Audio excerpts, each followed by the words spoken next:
मेरे प्यारे सज्जनों, हम देखते हैं कि छोटी छोटी चींटियों जैसे जीवधारियों की भी इच्छाएं पूर्ण होती रहती हैं, तो फिर मनुष्य की इच्छाएं ही क्यों अधूरी रह जाती हैं?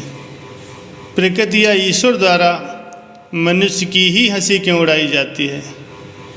मनुष्य उपहास के योग्य नहीं है, उसकी इच्छाओं का होना भी आवश्यक है। हमारी अधिकांश इच्छाएं इसी जीवन में फलती फूलती हैं।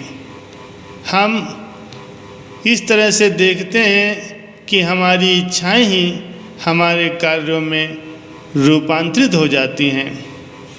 इच्छाएं ही प्रेरक शक्तियां हैं, किंतु जो अनेक इच्छाएं पूर्ण नहीं हो पाती, उनका क्या होता है?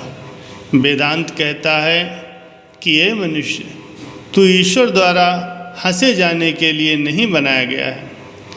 तुम्हारी भी अपूर्ण और अतृप्त इच्छाएं अवश्य ही पूरी होंगी, यदि इस लोक में नहीं तो फिर दूसरे लोकों में। यहाँ एक प्रश्न उत्पन्न होता है कि यदि इससे पूर्व हमारा कोई जीवन था और यदि मृत्यु के बाद हमें फिर जन्म लेना पड़ता है, तो फिर हमें पिछले जन्मों की याद क्यों नहीं रहती? वेदांत पूछता है, स्मृति या स्मरण शक्ति क्या है? उदाहरण के लिए, राम अमेरिका में एक विदेशी भाषा में बोल रहा है। राम ने भारतवर्ष में कभी अंग्रेजी भाषा में व्याख्यान नहीं दिया। तुम लोगों से अंग्रेजी बोलते समय मातृभाषा का एक भी शब्द राम के चित्त में नहीं आया, किंतु क्या उसकी भारतीय मातृभाषा कहीं खो गई? नहीं, वो राम के पास ज्यों की त्यों है।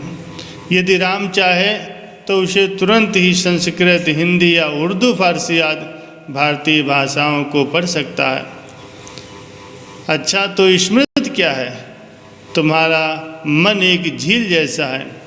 इस समय राम के मानसरोवर में भी भारतीय भाषाएं, संस्कृत, उर्दू, फारसी आदि इस झील की तह में बैठी हैं। बात की बात में हम इस झील को शुद्ध कर सकते हैं। बस यही किसी चीज़ को याद करना कहलाता है। तुम बहुतेरी बातें जानते हो, परंतु हर समय तुम्हें सबका ध्यान नहीं रहता। इसी क्षण तुम अपने मन की झील को हिला डुला कर उसके सचेत कर सकते हो। उन्हें ऊपरी तल पर लाने से वे तुम्हारे मस्तिष्क में आ जाती हैं। इसी तरह वेदांत कहता है कि तुम्हारे सारे जन्म और पूर्ण जीवन तुम्हारी चेतना की आंतरिक झील में है, तुम्हारे ज्ञान की आंतरिक झील में विद्यमान हैं। वे वहाँ रहते हैं। इस समय वे निम्नतम स्तर पर स्थित हैं, वे ऊपरी तल पर नहीं हैं। यदि तुम अपने पिछले जन्मों की याद करना चाहते हो तो ये कोई कठिन बात नहीं है। अपने ज्ञान सरोवर को खूब निम्नतम स्तर तक खूब हिला डुला डालो और आप जो चीज़ चाहें उसे ऊपरी तल पर ला सकते हैं। यदि आप चाहें तो आप पिछले जन्मों की भी याद कर सकते हैं, किंतु एक बात यह है कि ऐसा प्रयोग लाभदायक नहीं होता। यदि एक दूसरे नियम विकासवाद के अनुसार तुम्हें आगे बढ़ना है, तुम्हें अग्रसर होते रहना है, इसीलिए जो गया सो गया, उसकी क्या खबर करना। तुम्हारा उससे कोई सरोकार नहीं है, तुम्हें तो आगे बढ़ना है।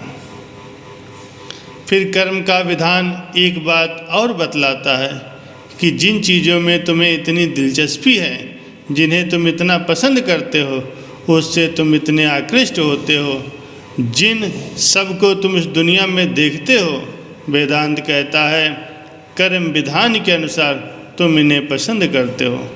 तुम्हें इनसे दिलचस्पी है, तुम इन्हें प्यार करते हो, तुम इन्हें पहचानते हो।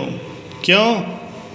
केवल इसी कारण कि किसी समय तुम भी इन चीज़ों से होकर गुजर चुके हो। तुम चट्टान थे, तुम चट्टानों में सो चुके हो, तुम नदियों में होकर के बहे हो, तुम पौधों में उगे हो, तुम पशुओं में दौड़े हो। तुम अब उन सब को देखते और पहचानते हो। अब हम इसी बात को एक दूसरे तर्क से सिद्ध कर सकते हैं।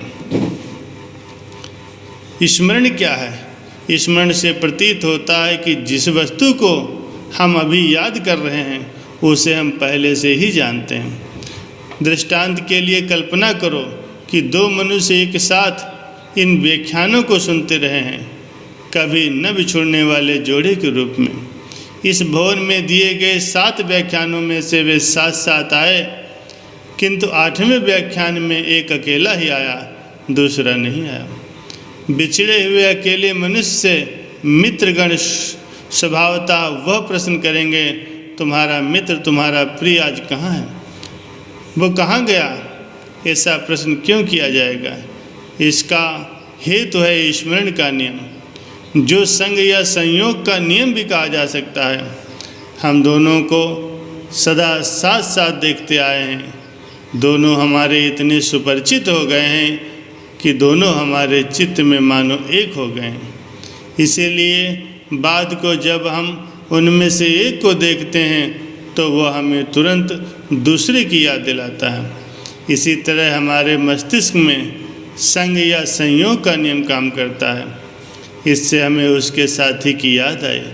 इस याद का अर्थ है कि हमें उस वस्तु की पहले से जानकारी थी जिसको हम अभी याद करते हैं। आजकल कुछ लोगों में एक विचार फैलता जा रहा है कि मनुष्य के सारे दुख उसके प्राकृतिक अवस्था को छोड़कर सामाजिक और सभ्यता के कृत्रिम अकर्मों के अनुसार जीवन यापन करने से हुए हैं। उदाहरण के लिए वे कहते हैं कि मनुष्य के सिवाय संसार में कोई भी अन्य जीवधारी कपड़े नहीं पहनता, इससे वह मनुष्य की अपेक्षा बहुत अधिक निरोग और स्वस्थ रहता है, इसीलिए मनुष्यों को भी नंगा रहना चाहिए। पर ये विचार अधिकांश में एक भ्रम मूलक है। ऐसे विचार वाले लोग पशुओं और मनुष्यों के एक बड़े भेद को भूल जाते हैं। मनुष्यों में जो अद्भुत कल्पना शक्ति है, उसके प्रभाव से प्राकृतिक अवस्था में रहकर भी वो अपनी स्वार्थ सिद्धि के अधिक मार्ग कल्पित कर लेगा। वह दूसरों के लिए कष्ट अथवा हानि का कारण होगा। उसकी कल्पना या किसी भी हानिकारक प्रवृत्ति से दूसरों को कष्ट न हो, इस कारण उस पर प्रतिबंध लगाना आवश्यक है। ऐसे प्रतिबंधों का समूह ही कुछ समय बाद सामाजिक संगठन का रूप ग्रहण कर लेता है। इनमें उत्तम और स्थायी सामाजिक संगठन वही माना जाता है जिसमें सद्गुणों के विकास के लिए पूर्ण अवस्था हो।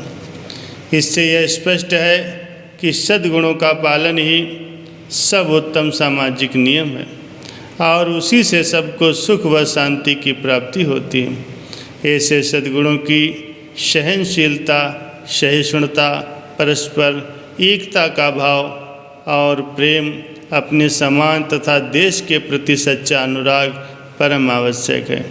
बिना सहनशीलता के समाज में अनेक तरह से झगड़े और कष्ट उत्पन्न होंगे। अपने विचारों व अपने ही धर्म को सर्वोपरि समझना व दूसरे धर्मों को घृणा की दृष्टि से देखना अभिमान है। इसी कट्टरता से ईश्वर कभी प्रसन्न नहीं हो सकता।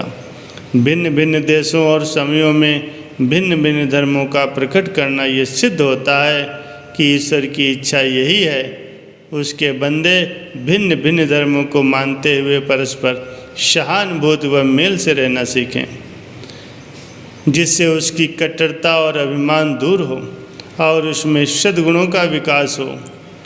इन सद्गुणों के विकास से ही लोग उस ईश्वर के दर्शन के अधिकारी हो सकते हैं